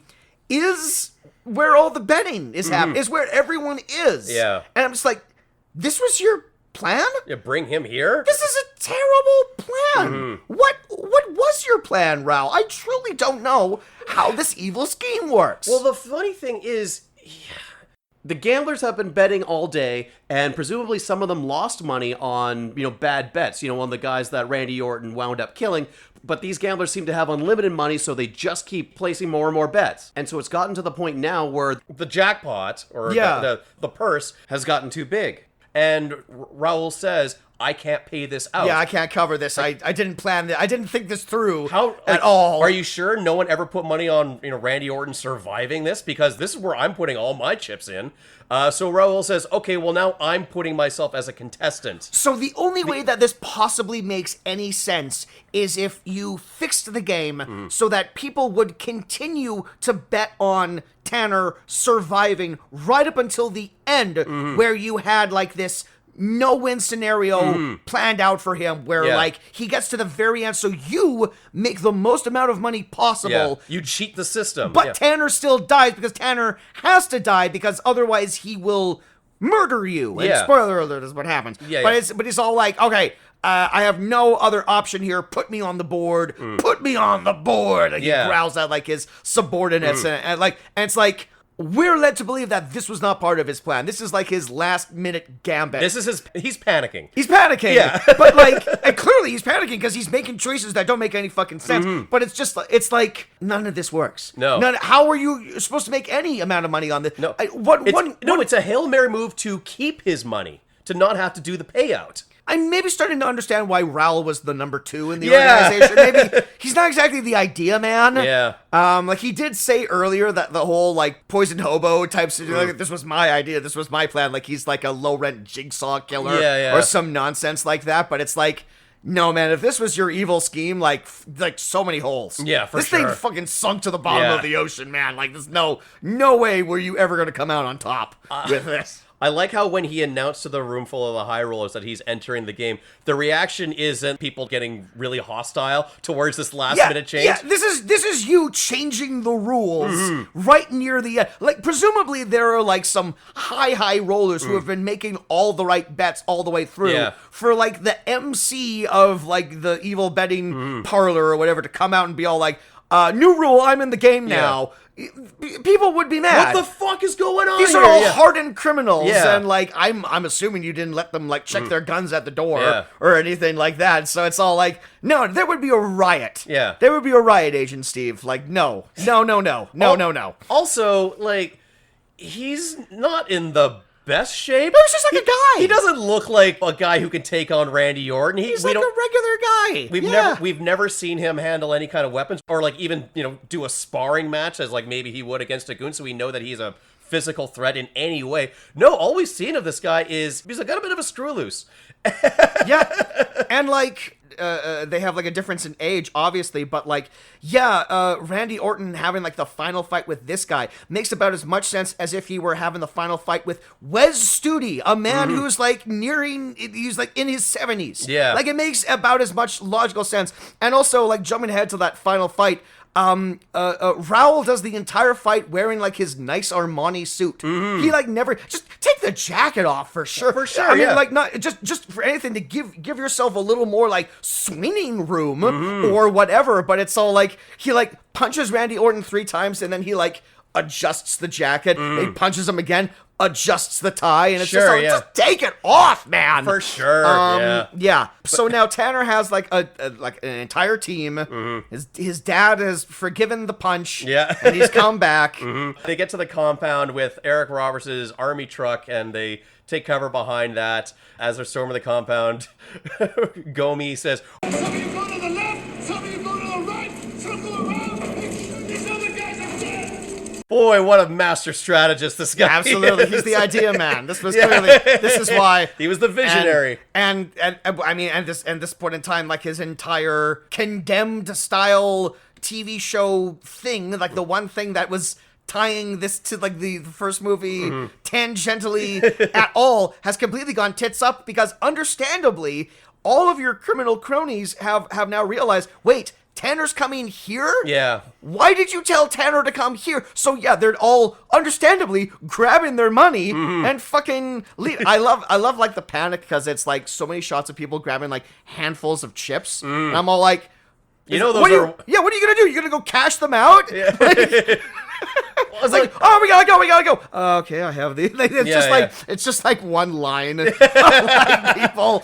One trying old to- man in like a visor, like, Trying to all get, right, like, just their- hold your horses. Yeah. Panicking. and Oh, running I'm out gonna to- need to call the vault. I don't have enough to cover that. Yeah. A firefight breaks out at this compound, and Cooper's tossing grenades. Tons of explosions going on, like almost nonstop explosions. And He's the demo. That's why you have a demolitions man for Exactly. this exact reason. Travis is also there, but he can't find Randy Orton because Randy Orton, RKO out of nowhere, sneaks up behind It's him and- Randy Orton. He pulls a John Cena on him. Yeah. He was. You didn't see him, but he was right there the entire time. Yeah, and point blank range, Randy Orton shoots Travis dead. Even though Randy Orton, didn't want to shoot his former friend, but Travis left him with no other option because he was just Intent on killing Randy Orton. I wish I found out why. Yeah, and Like, does Raul have leverage on you? Maybe for this character, it makes sense that you were presented with the opportunity to do this, and you're doing it for the challenge. I don't remember, but was like,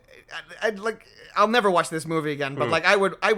Was there like an earlier scene when he was like busting into like the operation with the Bale enforcers where like he like gave Travis like a talking to or a dressing down or something? Did those characters have any animosity towards each other whatsoever? I'll double check because I have to grab Right. screenshots of this 'Cause anyway, and I'll put in like an audible answer here. no, they seem fine. No, Cut to me listening to it and hearing Jameson say no. Yeah. give me some like reactions for like. Oh. Yeah. Oh. Yeah. All right. This is all staying in. But here's what I actually would have liked to have seen Yeah. during this. Let's say for the sake of argument, Raul does have leverage on Travis. He's going to do this because he's got his family tied up in the back or whatever, right?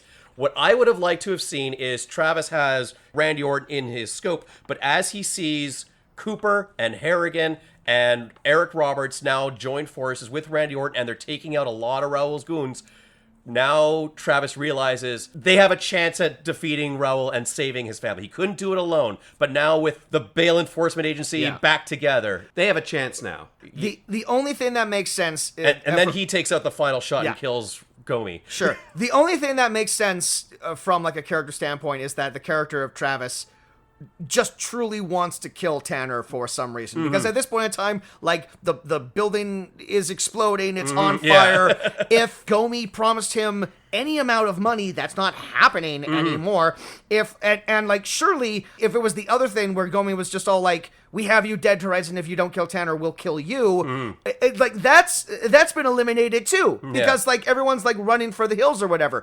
So like the only reason Travis still tries to shoot Tanner is because he fucking hates that guy. Yeah. So, but again, But we have to we're find all- out why. We're all just led to assume that because like this is never explained or delved into in any way in the movie. For sure. But yeah, and the movie's almost over, and Well. Gomi and Yeah. and Orton have a fist fight. Yeah, and- they're walking up on like a conveyor belt ramp, and he says, It's 5 o'clock. I'm here. Let's end this. It's actually 5:03. "All right." What did the time limit have to do with anything? Yeah. you have to get here by 5 o'clock, or On the dot, like. or what? Yeah.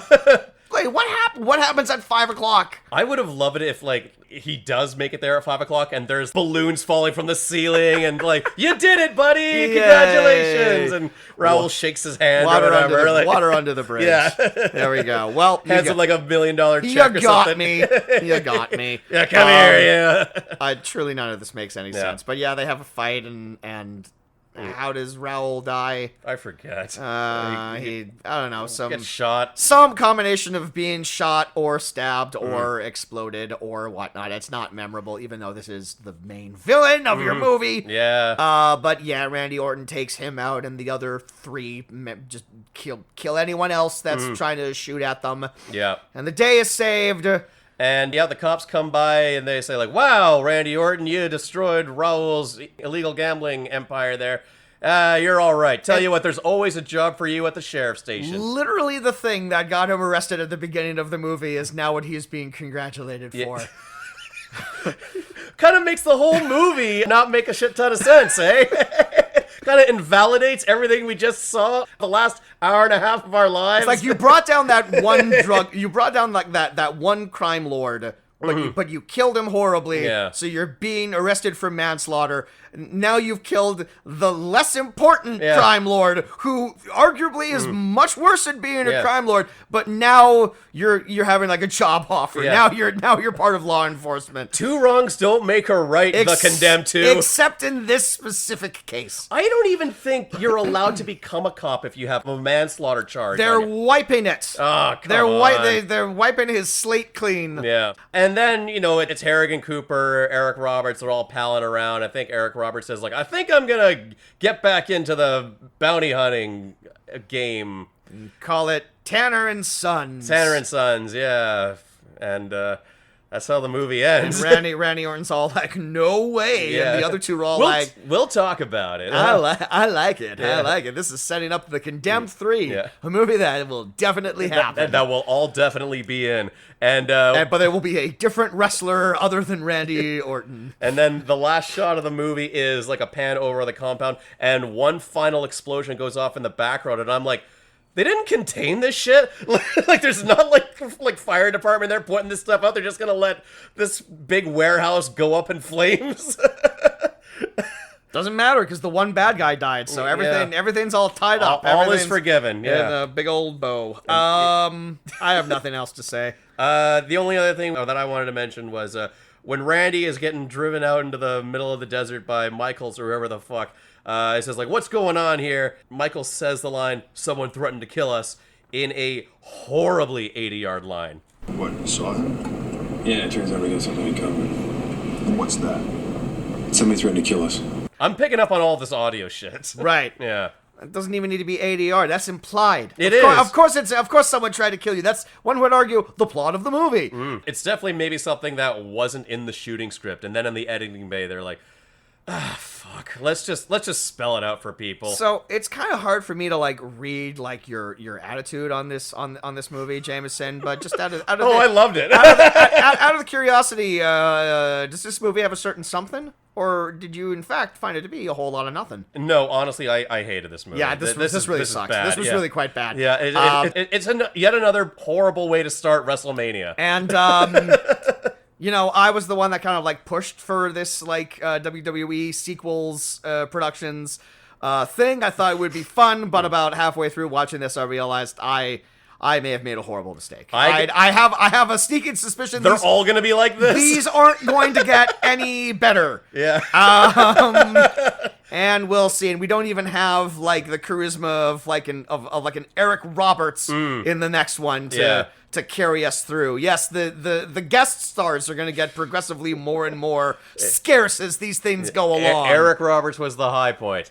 I'd argue Wes Studi was the high point, Sure, but he got in and out so fast. You could arguably say that he's barely in this. Yes. Yeah. I mean, the only thing that I think this movie has going for it is I think the hook of all these highly trained specialists, former friends, are now going up against the former team leader or something. You were saying it would make more sense for them to just jump this guy at the same time, but I do like the idea of like having like each individual segmented like 1v1 setup so we can highlight their skills or whatever. Yeah. There can be interesting ways that you shoot that. There can be interesting ways that you show off all of their capabilities. That's a more interesting movie, but like it comes down to Raoul's evil fucking plot. He needed more structure. Yeah. He needed structure, and he needed to like clearly explain what like the rules of the game were. Because like without that, without there being like a clear logic behind this, you're just left to wonder, why don't they all rush him? Yeah. There's nothing set up for them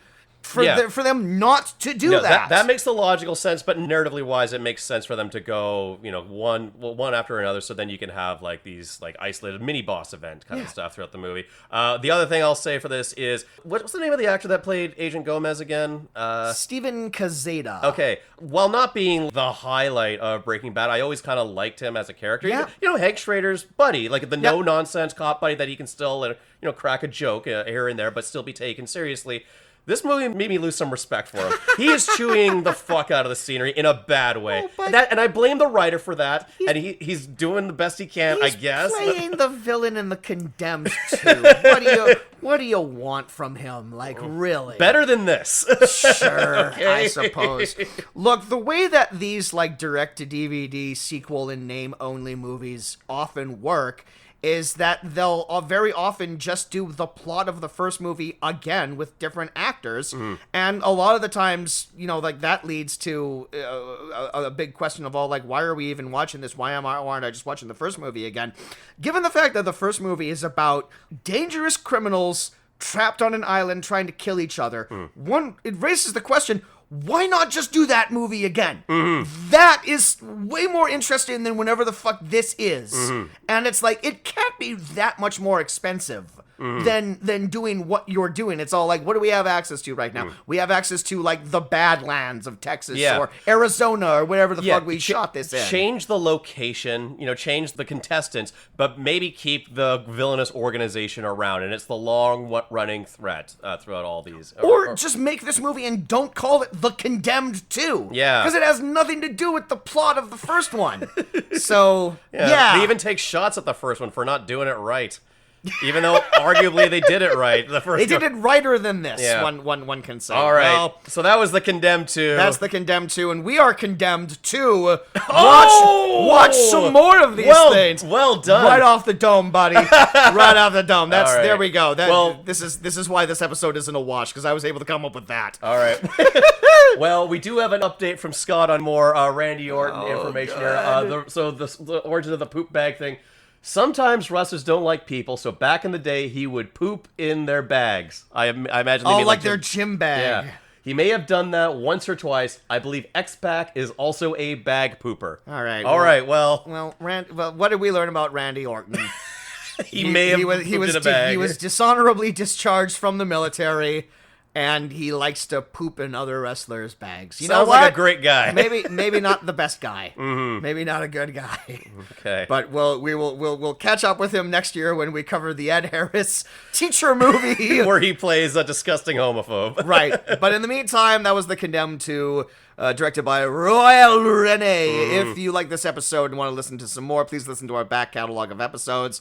You can listen to us. We are on Spotify and YouTube. We'd like to thank Eddie Lamb for his fantastic theme music. You can follow us on all of the social media, Facebook, Twitter, Instagram. You can follow me on Letterboxd. I'm Kaz Lesgard.